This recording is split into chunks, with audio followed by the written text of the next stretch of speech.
Третия път ще стане.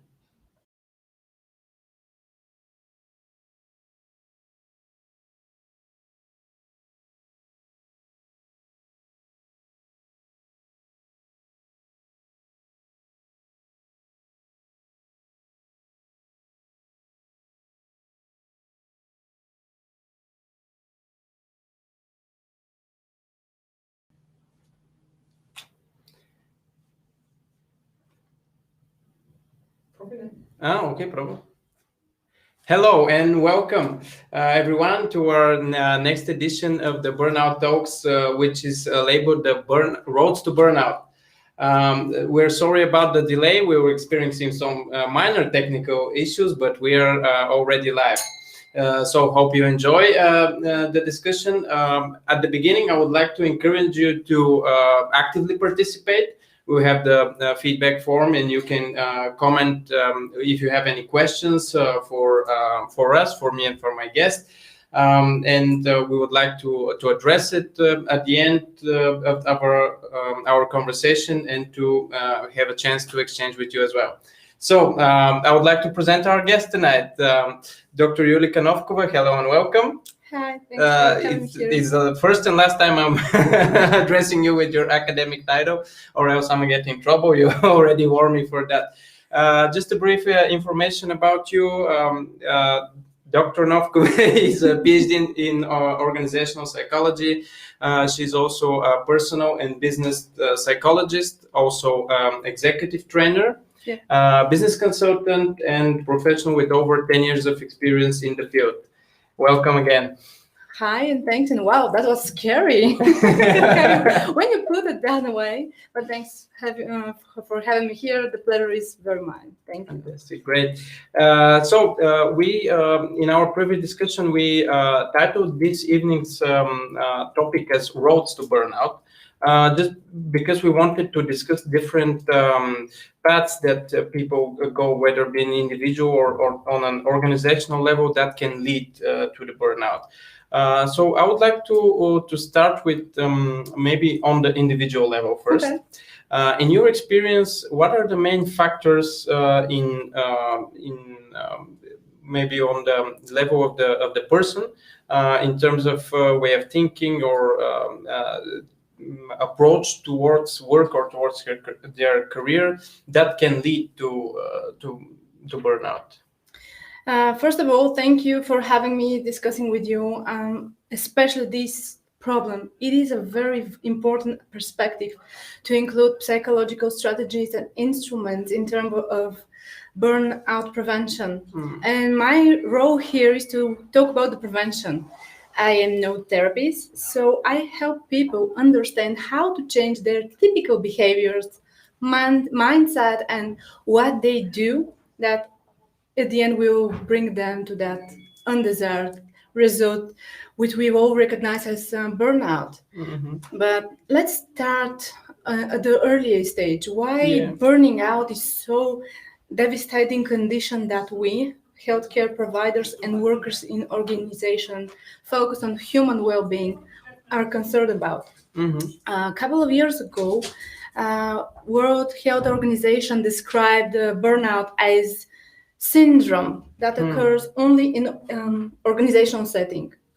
This is something that people experience only while they work, and this is a tricky part.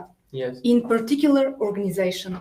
So, from my perspective, there are different type of professionals and there are different type of organizations and typical type of burnouts.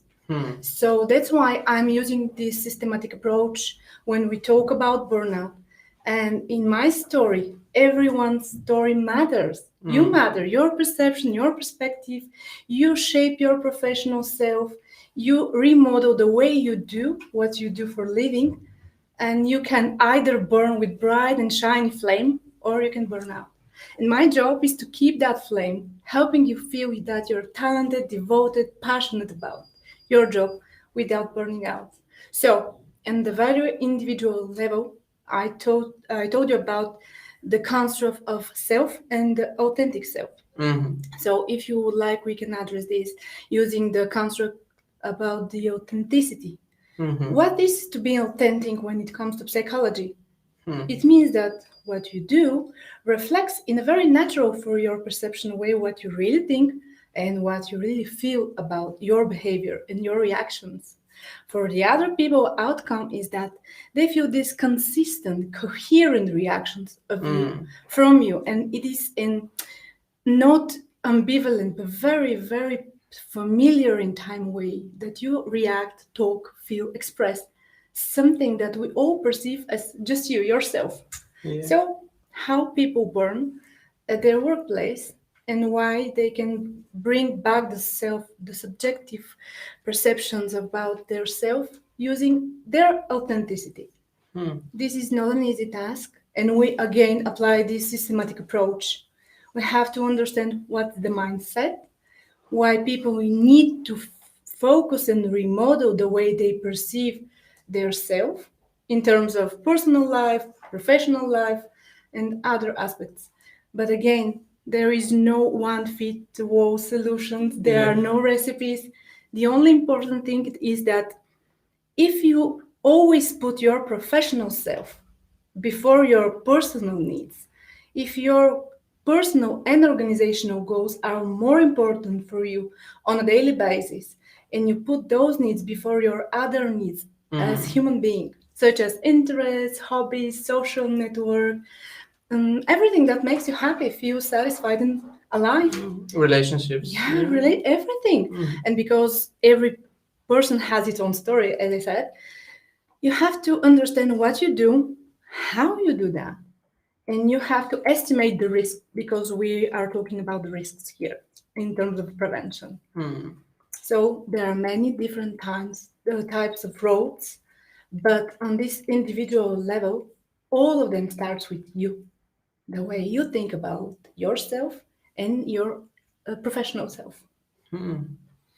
Great. Yeah, this is actually one interesting topic of different identities that we carry in terms of professional or roles that we have in our lives in different areas of our Yes. lives, and how we have also tendency to try to overcompensate.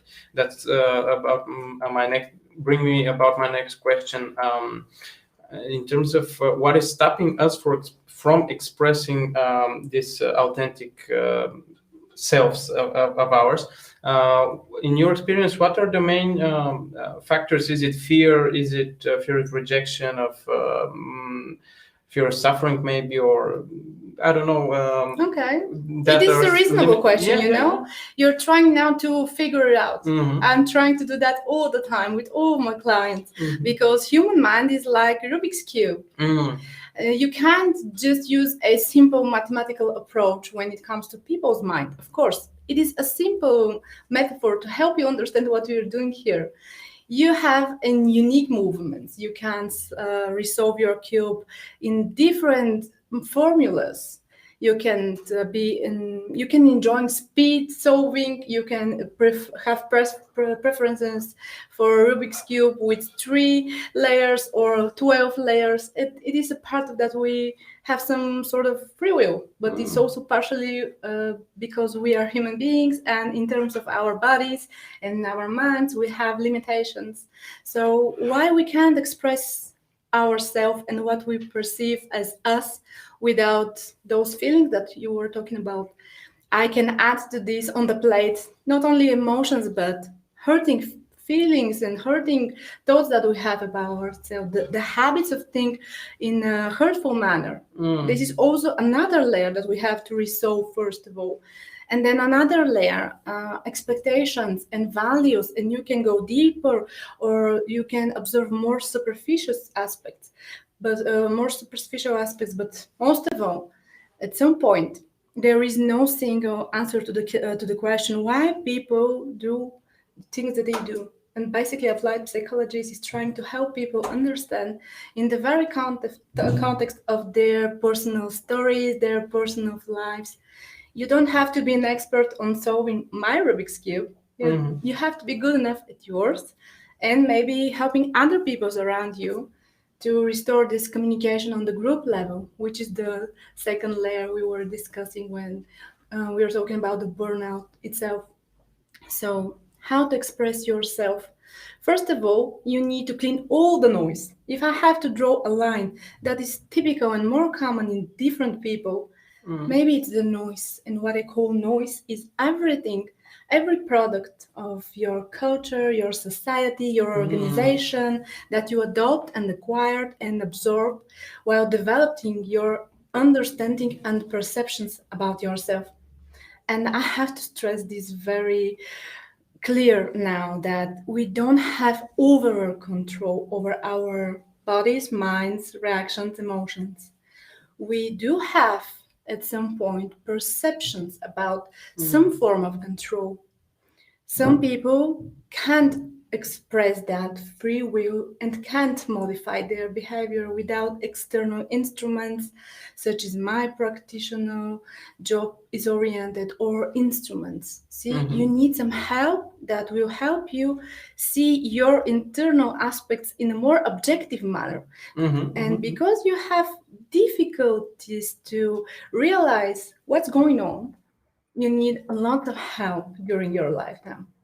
And we experience that with books, with movies, everything that our culture is producing. So there is again no single instrument that we can use to achieve the ultimate goal, to be more aware and more self-aware Mhm. in the process. But it is the starting point. Mhm. You Mhm. have to believe that you can bring the control back into your reality and that you can change, including the fact that you can change constantly at any level without awareness. And it could be very tiring experience, Mhm. but you have enough on your plate. I know that as a human being, we all do. Yeah. Yeah. But one can move on only if it's aware of his or her actions. Hmm. What are the best? This is really Mhm. powerful stuff, especially removing the noise, as you Yes. call it. This all the maybe the conditioning of the upbringing, Mhm. cultural, social. It's a lot. Yeah, yeah, yeah. Yeah. And I know that it's a difficult question, but in terms of tools or strategies Okay. or even practices that our audience that are watching can Mhm. use in terms of self-application, what types of strategies can they use in order to remove that noise or start to remove that noise? Okay. If we apply my principle of systematic approach, Mm. it's not an easy task to judge why people do what they do, especially in terms of our inner critic. Okay, Mm. so first of all, what we're gonna do now, it's my general strategy that you can apply and more or less to adopt that understanding, deeper understanding what is under the surface, so you can Mm. observe your personal iceberg and comprehends what's going on under the water, how deep it's going on, how rooted are the problems. It is true that we don't always need very deep work to Mm-hmm. find a good solution. We can find quick fixes, and the diary that I'm trying to recommend you here now, it's a good strategy. Try to put everything that you are responsible of every day for, let's say, 2 or 3 or 4 weeks on paper before going to bed every day. Not the planning, but what you already Yeah, did. not the to-do list. Yeah, you know it is not to do. It is done and done. You Mm. need to realize I won't push any pressure. I got it. You already had too much yesterday and the day before. You always will rationalize what you do and why you did that. The only make that the only thing that will make some sense for you is if I give you instruments to observe, analyze, and draw the conclusions by yourself. So, Mm. diary. What I did yesterday and today and the day before, keep it the long you need. The idea here is to observe the type of the task that you make. And if you Mm. follow the principle, do I put any other needs, including my colleagues, my client, my family relative, etc., before mine? Mm. It is a tremendous loss. You see, who will care about you?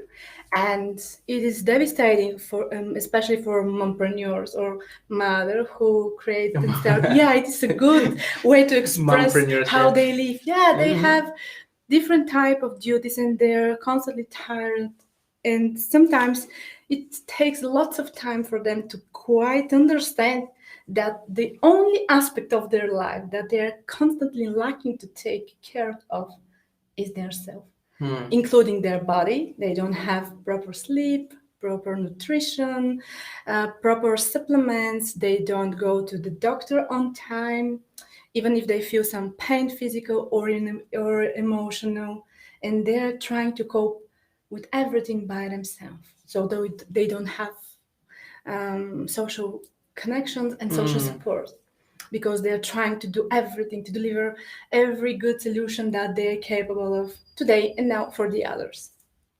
And who will take care for them? Mm. So this is a good way to see what are we doing. And again, when you isolate different aspects of your story, different roles and tasks that you're constantly doing, now you know. You can't say that I don't know what I do.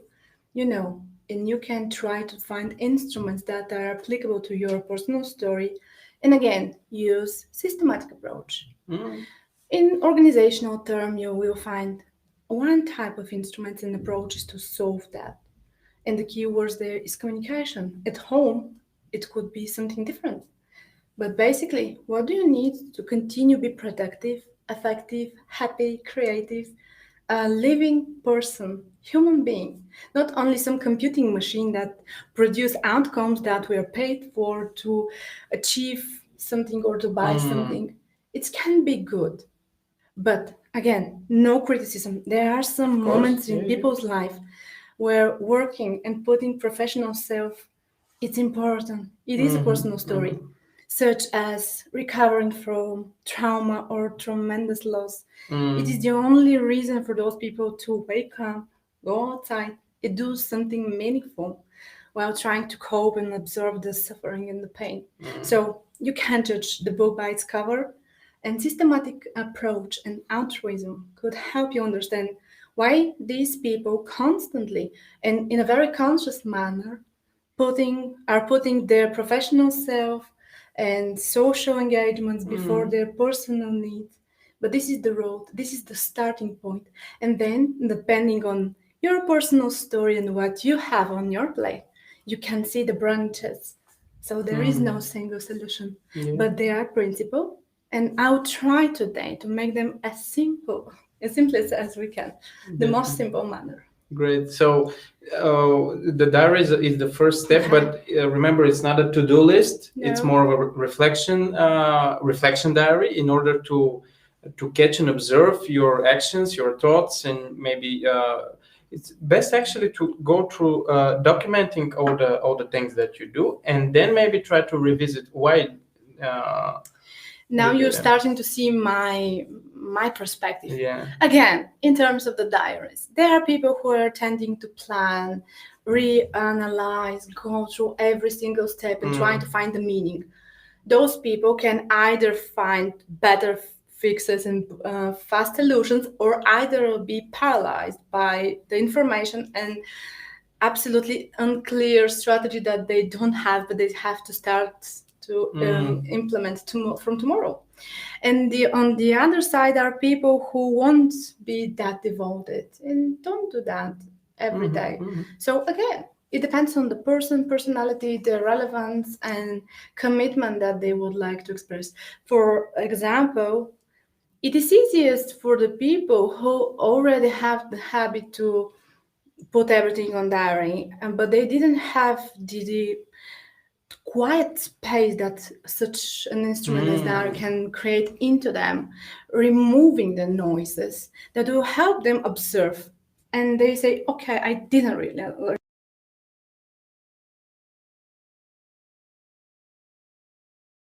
I never go back there because they know the feeling. But let's go back to mother entrepreneurs. They know that. I mean, for them, it's very confusing to know that they know, but they don't have any choice. And sometimes it is true, they don't have any choice for that period of time. So instead of judging them and trying to make them change the general strategy, we are trying to help them practice something which is called radical acceptance, that creates more space and time in people, make them more resilient. It is what you do. You know why you have to be here. Do you want to be here? And if we connect those must do things with a deeper level, such as it is free will, you know that this is the best for you, and the kids, they accept that in a very radical general manner, and they reduce the stress, the anxiety, and this constant noise and buzzing feeling that they're missing something important in their lives. At some point I help them go on the helicopter. We lift together the whole machine, our mind, and they see everything that's physically go on a helicopter as a thought experiment. For some people it could be very physical, actually. This body experience very stressful. They start to fear what they will notice, what I will be noticed. Should I judge them? Would I judge them? Why? And etc. So again, diary, it is a good practice that will help people clear the noise, focus their mind, and keep them in a very consistent manner. Continue, see how they think. See, this is a visual instrument that will help you observe your own thinking. I don't have to convince you. You have to change to. You have to decide to change. Yeah, after all, it's your thinking. Yeah, or you will need to find how to radically accept this, because it's inevitable. It is what it is, and it makes sense. From my perspective, seeing a wall, it doesn't mean that you have to push it. Even if you understand that this is wall, there is a way you can go through. No, you can't. You have to have this good estimation. Is it the good choice? Sometimes people are willing to push, but they have to find a way back. And talking about metaphors, my job is in terms of personal subjective perceptions of self and control over their passion about work. How we can learn to ride the highs and lows, not only in professional life, but in life itself. It's a huge domain. This is the good mindset. You don't have to be vulnerable, but you can't escape the fact that you are vulnerable. So this is very important part of being authentic. When you're tending to describe everything inside your world, that will include that layer. I can't fix that by myself. I need information, instruments, and support. And I'm really hoping that bringing this put into a broad public, I know that it won't produce effective solutions for everyone, but this is the key point. You don't have to experience this with the subjective perception that you're alone. You can decide to search for help and information and instruments. Definitely, and it's nothing wrong about it. You're not being weak. Actually, you're being smart. Yes, you're trying to outrun an evolutionary instrument, which is our mind, that is trying to compute the best fitable decisions to adapt you to the ever-changing surrounding. At some point, and this is a good one, instrument, obviously, and at some point, people start understanding that their experience, they live like in an echo of their previous decisions. Yeah, they have to tell that story in their mind. You know, that narrator in your voice, in your head. So we won't delete that. It's not going to happen. Narrator is very important part of us, because it is, imagine a graphite, right? The layers, their connections between layers are very loose, but still they exist. But some people have this very coherent experience of themselves. This is what the narrator basically does. He is trying to explain you the connections and make the weak points stronger. You know that under the pressure, this objective material became something different, right? It's a diamond. So multifaceted, multidimensional experience. this is our mind. And if you don't understand what your narrator is talking about, you perceive that as a noise in your head. But at some point, you can't manage and reprogram to some extent that narrator to help you perceive yourself as something full with more free will and willingness to change and adapt.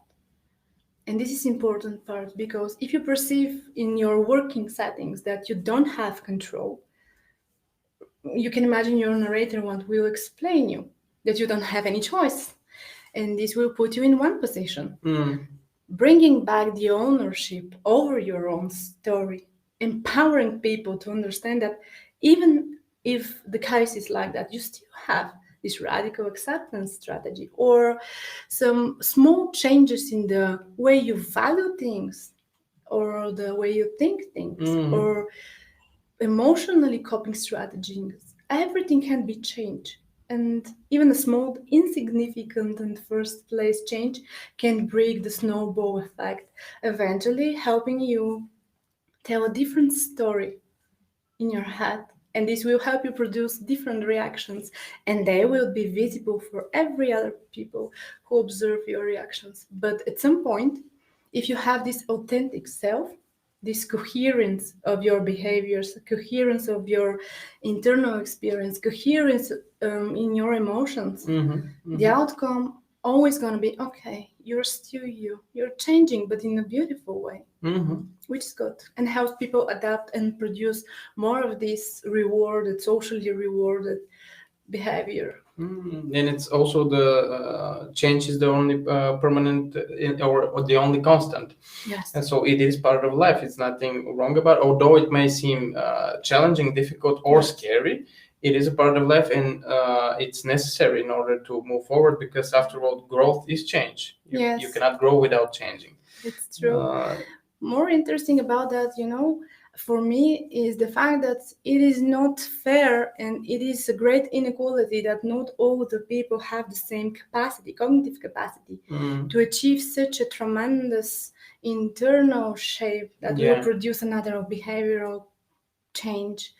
And I'm not saying that it is impossible, but they need more time, more, let's say, instruments to observe, more understanding, deeper understanding. They can do, but they need time and support, because if they compare themselves with other people who do that constantly, they feel like they're broken and that something is wrong with them, and they feel fear and shame, and they are not open. They are fixed in their mind. So fixed mindset maybe is one of the biggest predictor when it comes to burning out. If you can't imagine that you can do something in a different manner, you will never seek for instruments, ideas, people who will support you to make that change. And it doesn't matter the scale. Even if you're talking about just having the proper conversation, you still have that internal obstacles. And maybe you won't be aware about them for a very long time, because you perceive that as you. This is me, so fine. Yeah. Actually, this is a great topic here, or great insight, that we tend to judge others by our perspective. Always by our perspective. But before judging, it's much better to try to understand first, and to maybe even try to have more compassion, and to have deeper level of holistically understand to some extent. I don't want to throw in the big words here, but try to feel as the way that person feels, to try to see their point of view, their experience as such. And then if you want to make an assessment rather than judgment, it's based on completely different you're standing on a completely different context here prior to making a judgment, and it usually makes you have more compassion, more understanding, and actually trying to help and support rather than judge or criticize. And your reaction with that person is much more based on compassion than on judgment, and the outcome is very different. So the level of that change, as you've mentioned, is not so much important because we judge the level by different point of view, different perspective. But for the individual, it's not comparative. The only accurate judgment is the same individual from yesterday. If you want to make that judgment, how is he progressing on his terms, not by your terms, and then you can track the actual change or the resources required for him to change. Okay, this is one way to put that, but you know that I'm biased as well, right? Okay, so that's everybody. Yeah. Okay, but in my job, this could be critical. If I am malnutrition, I hadn't enough sleep, or I'm irritated, I can just not see something important that will cause me to make a not good decision. So back again, we are using different type of visual models that will help people become a more visual thinkers. Okay, we are too or preoccupied with our minds, words, opinions, but in terms of talking, when we change the narrative and we use more visual strategies, people are starting to understand what you called a holistic approach. My word is systematic analysis, but this is basically the same. It's the same, yeah, you isolate factors, Computers do the same for us. And they analyze big data, but sometimes I make this joke that computers and artificial intelligence doesn't care about us, but people do care about other people. So why my job is so important for me? It is not that I will produce some meaningful instruments that will do something to other people. It's resulting in a more direct manner in the fact that people who suffer at some point and experience that they're losing control and are trying to understand why they do what they do, they need to find instruments that will help them perceive and preserve the flame, their talents, their unique worldview experience. When we are coherent, when we feel okay, we know that. And there is no, let's say, when people have problems and need to discuss issues, they don't go on a practitioner meeting with a manual. You don't have a manual, okay? And even if I have some ideas what could cause this or that, what strategies we can implement, A/B testing maybe, for example, still it's not gonna work. Okay, it could be like lucky chance to start and work from the beginning. Yeah, so when it comes to practical aspect of our job, it's important to remember that the only meaningful and significant sign that you are okay is you expressing the fact that you are okay. And you don't have to be very, aware about how you become okay. It's just the feeling that you don't want to analyze any aspect of you. You just persist here and now. You enjoy the feeling. You don't have to analyze your thoughts or feelings. It's overall, it's okay. We all know that. So everyone should know that they are the best experts. But again, in terms of health condition, prevention works good for people who can observe and watch how they produce behaviors, how they think, how they feel. If there are obstacles before this process, they need to go to a different type of approaches. We need to understand and isolate why they can't become self-aware, which is more therapeutic work. I work with people who can understand that they can manage and they can control to some extent the decision-making process, because everything is about that. Actually, what is your best solution and the outcome, how it will be good or bad for you. But this is, again, evaluation that you will give yourself. Great, thank you.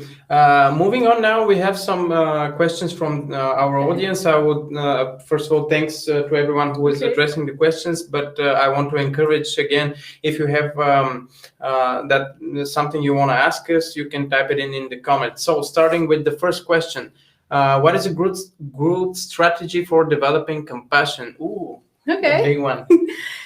See, life paradox, right? Compassion is that at some point, at time and space, you are willing to remove the focus, which may less or more is on yourself and your subjective perception, your well-being, your hunger, your emotional state, on someone else's body. This is the ability to absolutely not notice yourself, to be absent in your. Yeah, it's amazing. You're starting to notice the tone of the voice, the physical, the body reactions, and compassion means that you use your computing machine. Even maybe you're not your predictions are not good enough. You're not 100% accurate. You don't need that. You just have to express in a verbal and non-verbal manner that you feel the same or you understand with your mind. And this is depending on which modality you will use as a leading strategy. And this is again something that we probably won't choose by ourselves, because some people have these more temperament bodies, and other people describe themselves such less. I don't know how to explain that, because people who are tending to suppress their emotions also have a rich internal world, but they prefer to think that they are thinkers. Okay, it is safe enough to say. Okay. Yeah, it is not easy to explain all the variances in behavior and reaction, but it is the same process. No matter how you are feeling, that you are reconnecting with others, using your feelings in terms of emotional intelligence, for example, or using cognitive strategies to asking questions, or even touching, kissing, and hugging, asking, "How are you?" Sometimes it is a good way. Compassion is a sign, it is a cultural product, produced, is a byproduct of communication. So if you're intending to show compassion, you need to find your best fitting modality and to be sure that other people perceive that in a similar manner. They will understand the sign. Because if you're talking to an emotional person and you are a thinker, cold-minded approach can be experienced as lack of compassion, which is not the case. So miscommunication is important. You can be supportive while saying, "I understand that you are hurt. Can I do something for you? How do you feel?" So see, questioning, it's about communication. When it comes to other people, the only way to establish a good connection, both in personal and organizational settings, is communication, and again, communication. Great, thank you. Oh, moving on, we had a lot of new questions. Thank you. Yeah, thanks to everyone who is asking us. So, how do I know I am driven by other person's perspective and not my own interest? Okay, this is a difficult one. Thank you. I can say that there is an easy way to distinguish between your mind and other people's mind.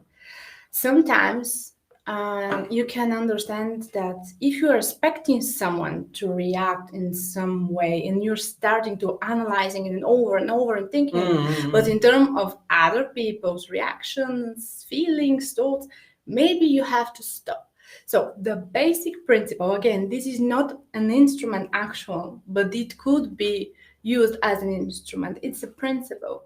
To be sure, is it my authentic self, or it is something that other people are trying to put on my plate? In terms of, let's say, expectations or demands or goals, it can be everything. It is important to make this difference and make this difference.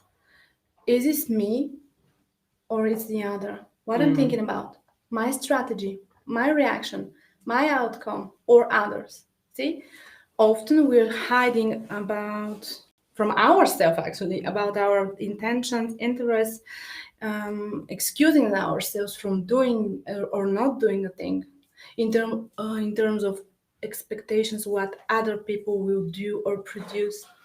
So it is a strategy. It can be used. Keep your focus on yourself and think, is it me? Or I'm trying to excuse myself before me in terms of others. So this is the basic distinguishment that we can do. Sometimes if we have to make compassion and show compassion to reconnect with the previous one, we can continue to putting our people interests before our personal interests. But it depends, and it's not a good strategy to live all the time keeping your focus on other people and all the time be selfish, because other people will perceive you as selfish. Again, Yes. context. This is the basically most important thing. Definitely. Context Yeah. is definitive. Thank you. Yeah. Maybe one more question, Okay. and we're moving on to, course. I don't know how we are with the time. Okay. Okay. We can go through here. I think I've been in burnout for the last 8 months. What am I supposed to do? Okay. Maybe it's not a bad idea to check out these attitudes, this mindset, and overthinking can be realistic or could be irrational. So, first of all, I don't recommend to use any random instruments available online for self-help and self-check, but they are well designed from practitioners, especially designed for this. So, this is a safety net. You don't judge when you don't know how and what to look for. Go find something that someone like me passionate about this topic is devoted and developed, and it's free. Or you can go directly and to address your issue and work one-on-one or in group with practitioner. It's your free will, but you have to know what is your next move. It is easily to start, but I think that people are tending to lack this coherence experience that they can continue. It is not that easy to go back from burnout. They need support, they need instruments and social support. This is a very, very important aspect. Usually people who experience great burnout, they're very, very devoted for the rest of their lives to help other people prevent themselves for such a devastating experience. It is not a good way to live. So if you feel that way, or you can address your experience while working, such as burning out, please go find instruments, find practitioners. You don't have to go through this with the overall subjection that you're alone. It is not the way you can live, and you can choose to live. So try, find your instruments to gather information, and then decide how you can continue live your life. Okay. Great, thank you. And also, because if it is a serious scenario or case, you should seek for professional help and expert help. But if it's something that you feel you can address, there are plenty of resources online, and also to do a self-assessment. And again, speak to a professional about it. Or there are conditions that are border. Yeah. And it's not very clear for us as practitioners, because I said, and I will continue to say, I won't stop until the end of our meeting today. There are many roads, and it's subjective perception. Some people, depending on their personal skills, mindset, previous experience, passion, we're going to talk about passion now. It's an important part of the aspect. They really believe that this is normal. They normalize this behavior and compare with other people in their relevant group. They see that all people experience the same, and we all do the same. So how can you question your reality and say it is unnormal, and see and look for instruments to resolve that and make other choices if everyone in your support group or in your organization do and experience the same? So questioning the reality using tools for self-check is helpful, but is not a solution and long-term one, especially when you have to make changes, and especially if you don't expect to have a proper support. It's important to know. So normalizing the routine that constantly is burning you from the inside in not a healthy way. It's not a good way to live. Yeah. But if you're surrounded by workaholics, for example, maybe you will perceive at some point, and you will be putting that negative etiquette that something's wrong with me. Sometimes it is very hard to know that it is not you, it's them. You're pretty okay, it's fine, you're in a healthy way. So you need help. Don't do this by yourself, because the mind is a great illusionist. It will find a way to explain you why you have to continue that. Not only justifying, it will bring you like thousand and thousand experience. It will bias you the way you are looking for solution and information online, for example. Or you will believe that, oh, I know too much already. I can handle that. No, you can't. The road is clear. Stay on your track, but can you place the price? Sometimes it's very helpful to know that it is your life. It's true. But if you have many roles and people who love you, you won't be the only one who will pay the price, okay? No, definitely. You're suffering, but yes. they will as well. And for them, it's going to be constant pressure to help you bring that awareness, the level of awareness. And you will feel overall that they don't support you, that they don't understand that. And you will go back and normalize abnormality with other workaholics. So see, it is a circle. It's never ending. Yes. No matter how hard we try, it's everything is online. But there are still so many people preoccupied and believing that this is the right way. And until the end of the world, there are going to be people like that, which is fine. And to be honest, I said that there are moments at time and stages of our life when this is needed, really needed.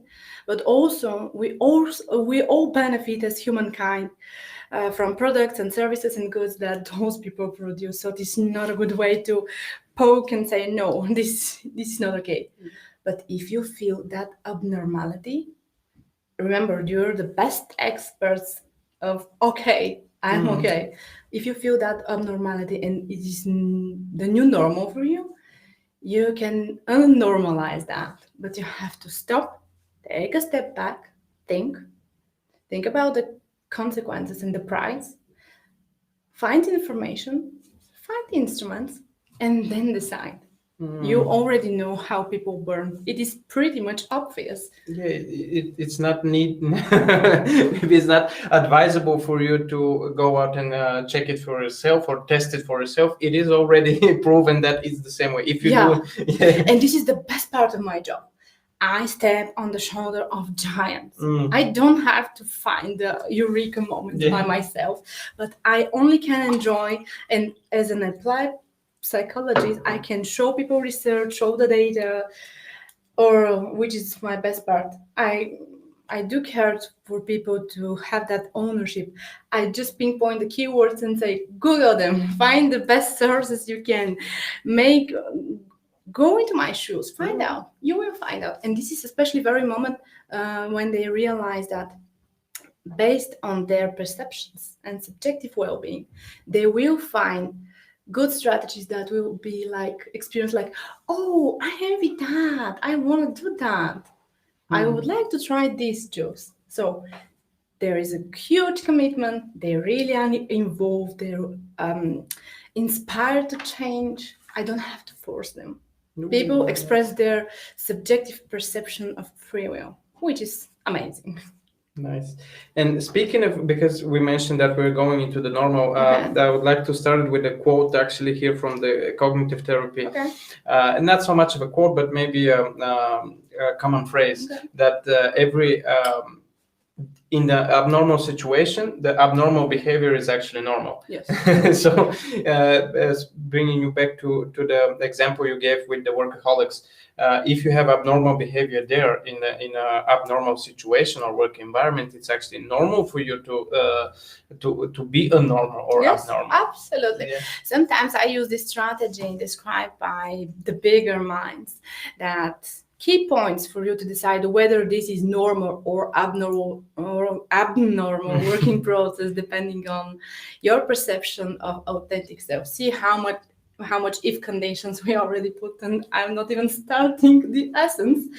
So if we have this understanding that we have a passion for a job, if we estimate that we have a good job fit, and if this passion is balancing and harmonious, including our different other selves into the working process and helping us recharge and have time, we can cook, we can have, I don't know, spare time doing nothing is always a valid strategy, But if you have this conflict of interests, and if you don't perceive that you're a good job fit, maybe at some point you will start noticing that you're the only one who experience abnormality, which cause you a lot of pain. And the first idea that you will have, it's something's wrong with me. You won't even question other people or organizational processes, or why do you feel that. Maybe and there are objective aspects, including your colleagues or your processes, or really the job fit itself. If it's not something that you're passionate about, or it is something that you struggle to cope on a daily basis, you can't solve your task, it is too challenging, you're too tired, you already have too much on your plate in your personal and other roles. See, it is a burnout recipe. Okay, and it's if a you tested road. yeah, and I don't have to have any further discussion, so we can bring that information on the table, and I will let you decide. But about the passion, and this is the biggest difference between people who work by themselves and for themselves, and people who work in bigger organizations. So often people who feel that they have this destiny belief that this is the best job fit ever, and they are very passionate about their job, they have a tendency to become toxically passionate about, obsessively passionate about. And you can recognize this in their vocabulary. They won't speak about any other significant aspect of their life, even if you are aware that they have other roles. They won't participate in the commitment and with compassion when you have small talks. They won't be attached, and then won't be willing to be attached when you don't participate in conversation regarding their job, goals, fits, incomes, etc., material aspects of the job. So they're very, very obsessed, and this could cause lots of harm.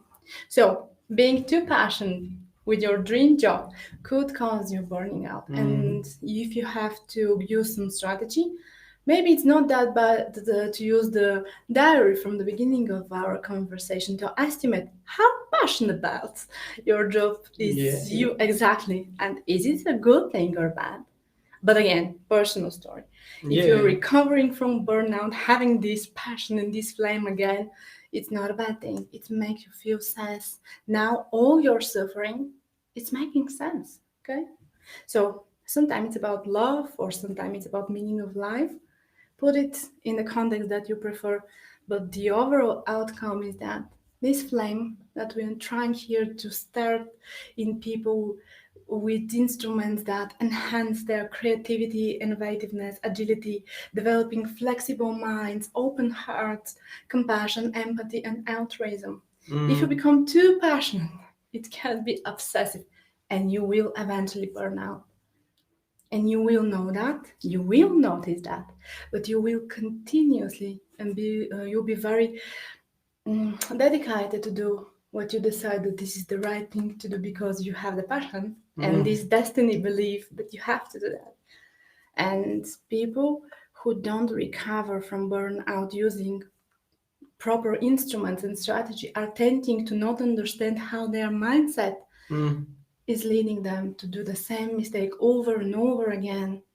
And this cause a lot of trauma, not only to you, but to your surroundings, including your colleagues, your family, relative, your spouse, everyone who cares about you and loves you. Actually, that's really, really great. How can passion, not great, but interesting, how passion can transform itself into obsession. Yes. And on that note, I would like to talk about, we're still on the individual level. Just one quick note. Can we get some air, please? Thank you. Thanks. On that note, I would like to talk about a very specific group on an individual level, which are more or less left out usually in this type of conversations, because they have a tendency to be replaced by or the focus on them tends to be replaced by another more interesting group. And what I'm talking about the freelancers. Yeah. Okay. Because they tend to have this risk as well. Yeah. Most of all, freelancers are people who discover that they have some talent, some potential, and they decided that they can't fit into a particular organization, so they became a human form of organization itself. So the difference between entrepreneurship and business management in terms of micro businesses and entrepreneurship in terms of freelance, see, there as the mindset level are very similar. So let's include and incorporate both strategies, both groups on this principle. If you have the full responsibility of your choices, what is normal workday, you fit into this group that we will talk about, right? Okay, is this a good? Okay, if you have the 100% responsibility to normalize your routine, you really need to catch up because you can't see what you can't see. Whether you like it or not, this is the fact. And it's not my words. Let's say that even Einstein once said that the consciousness that creates a problem can't make a good enough decision, can't produce that decision. We need another level of consciousness. Let's go back to the iceberg to put some context. More or less, we all can observe ourselves as and perceive us as icebergs. We know that icebergs have some visible part, and let's say that we do things, say things that other people can see, and they can judge who we are based on our reactions. And there are some deep underwater parts of the icebergs. So our job as practitioners in terms of preventing burning out when you are the person / organization, is to use as much as we can instruments and external consciousness that will help us lift the iceberg above the water, not deep diving our heads into, but lift the more we can, so we can produce more healthy outcomes in terms of work-life balance, in terms of client service, because every freelancer who I know at some point experience, depending on their professional characteristics and work and niche, etc., the same experience. I can't sell myself. Even if I'm good with this, I do. They are focused on micromanaging their daily routine, so they lose the ability to see the big picture. You know, the helicopters, remember? They can't lift themselves and see the valley. And when I work with people who are organizations, so what does it really mean to be person organization? You decide how to work, what to work. You decide which process is most fitable and suitable. And usually those choices are made considering the budgets, the time limits, the resources, the opportunities. And the problem with one mind deciding for everything is that your decisions will be that good that if the more information you can put into your decision in computing machine, if you're blinded by your judgment, and you will be, and if you lack information, and probably you will be, you can produce only limited opportunities as an outcomes. Then you put that in strategy, you apply the strategy, and again you're blind spotted. You can't see what you can't see while you implement. Do you lack some skill? Is this a good instrument, omni-channel, or what is your digital? Because COVID crisis was big and misunderstanding in the freelance group. What should I do to survive? You know? Yeah. Not only to them, but yes. Okay. But misunderstanding, why? Because lack of communication, proper communication, actually brought to them a tremendous shock. They needed to become digital, and for some people that it's too much on the plate, and they already had too much. Insecurity, lack of money, decreased income. Imagine that you have to become with second profession to start even doing your first profession. So again, of course, you can't say that this is applicable for all freelancers, but it is a normal way to express what's going on. Another different aspect is language barriers. Many people experience difficulty to express themselves as professionals in another language, especially if you have more skills and speak more than two languages. It could cause you lots of stress, especially in terms of cognitive tiredness, flexibility, and this very, very authentic experience of self. They said that they feel two-dimensional, not multi-dimensional living person. They have very limited vocabulary and understanding how to express in a proper manner could really disturb the process of communication with clients and publics. Yes, and also when we talk about freelancers, because now I see it in this way, we're not talking only about, because usually freelancers are often referred to somebody working on a computer and working remotely and so forth. But there's a larger group, let's say here, of people who are in different crafts or want to produce something that are really good at what they do. But they're really lacking, let's say, not only language barrier, but also business skills, marketing understanding, and really, it's not them. It's not they're not only they're not passionate about, but it's really not of their interest to pursue that. Yeah, I tried to extend that using our holistic approach that we already discussed previously. So I mentioned the sales problems, that they feel that they have more pressure to sell their sales, which is amazing way to destroy the connection you have with you in terms of money. No one should be product on the virtual digital shelf with price, okay? But in terms of digitalization of crafting, for example, you have to do that. So it is not the best job fit for you anymore. If you don't have enough resources to digitalize your production and to know how to create a e-commerce instruments, let's say, for example, because there are different types to instruments to sell online, you still gonna experience this I'm not good at that feeling, and this could cause lots of stress every day, and you can't manage that, because if you don't do what you have to do, you can't do what you're best at. Yes. So that's a job really great. fit and job unfit both at the same time, simultaneously, and which is big part of my job now. I help people create this personal branding online, but in terms of authenticity, how to produce enough information about you in an authentic manner that will help you sell better your services, goods, products, strategies, ideas, whatever you're good about and passionate about, without burning out. And sometimes there are different type of decisions that we have to make.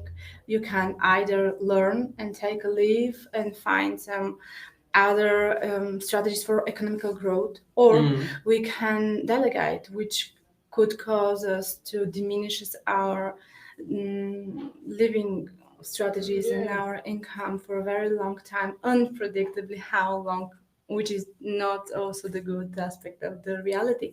But COVID crisis, and due to COVID crisis, lots of people had to understand that they could either embrace the chance for them to go and be digital and to be always on, always available as other people's, which can create for them more and more opportunities worldwide, or they can be forced by the objective reasons to stay disconnected from the internet. And if you can't go to your store, because it is what is going on right now, maybe you have to reconsider some different strategies. If you're depending on those money right now, you have to have plan B and even exit strategy. So one of the most common mistake I've seen these couple of months, or even the past 1 year, is that people who put so much effort and passion and time into something can judge about the venture using objective measurements about the performance, and they stuck. They put more while all they need is less. Yes, this is the Less is more. very Yeah. sad reality. And sometimes they are good exit strategies that we can imply and to improve, but sometimes we have to pause, we have to take a moment and And decide. reassess. There is no single solution. It is true. Mhm. Thank you. Um, Maybe address some of the questions because we are really advancing on the time. Okay. No more questions? Okay. So maybe we're really so much engaged in the discussion, but unfortunately we won't be able to go into the last phase. But maybe maybe we can have you again in discussion the organizational aspects of the. Yeah, maybe if I have to put that, because I stressed out at the beginning that today we will discuss only the part that we have the most control. And this is the strategy of this conversation. And this is us and our authentic self.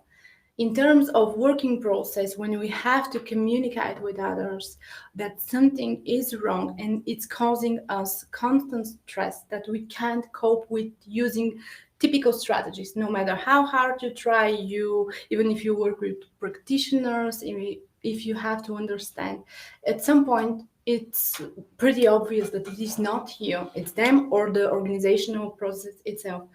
At this point, it is good to remember that if you don't address that in a very verbal and direct manner, people into that organization can't help you. And there are many managers who are devoted to take care and that will listen and try to do the best they can.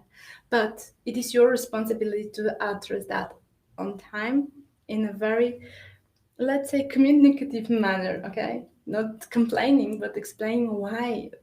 And instead of whining, you can put it that in terms of needs. What do you really need?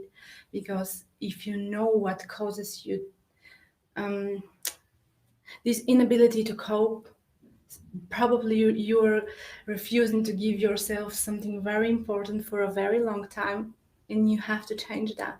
And if the organization can change or it's not listening, this is a good way to start reconsidering your connection at the very basic level or the value level. Is it a good workplace for me?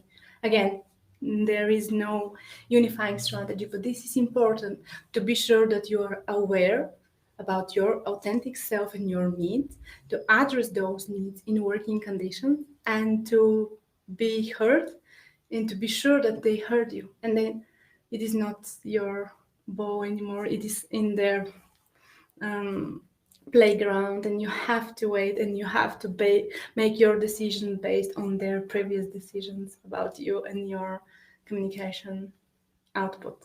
That's it. It is simple, but it's not simple. Yeah, I know that. It's simple, I but know. it's not Yeah. easy. And maybe as some final words and a summary, let's say in a few sentences that you would like to give to our audience in the context of roads to burnout. Most of us are struggling to find what we call inner peace. And we are struggling because we believe that this is a state and we are aware about of its existence and we're trying to go and stay there forever. Maybe it's more healthy for us to realize that we are the thing that is balancing our world. It could be chaotic until we find the reasons why we can put that thing into motion, what we call order.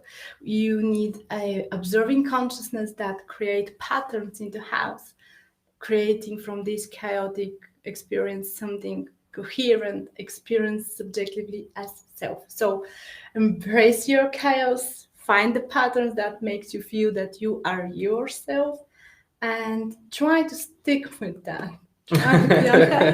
This is not a bad strategy to live. Maybe life could continue to be turbulent and unpredictable, but still you're gonna have this connection. Sometimes the most valuable advice that I have to give people back in terms of burning out prevention is the best connection that you have today and now is with you. Don't ruin that.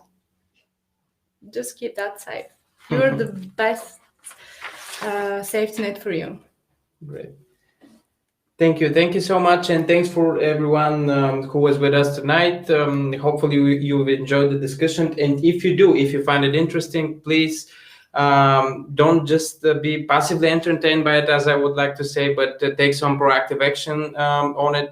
As Jules said, Okay. Mixed signals. we're getting mixed signals from, Yeah. from the studio here, but.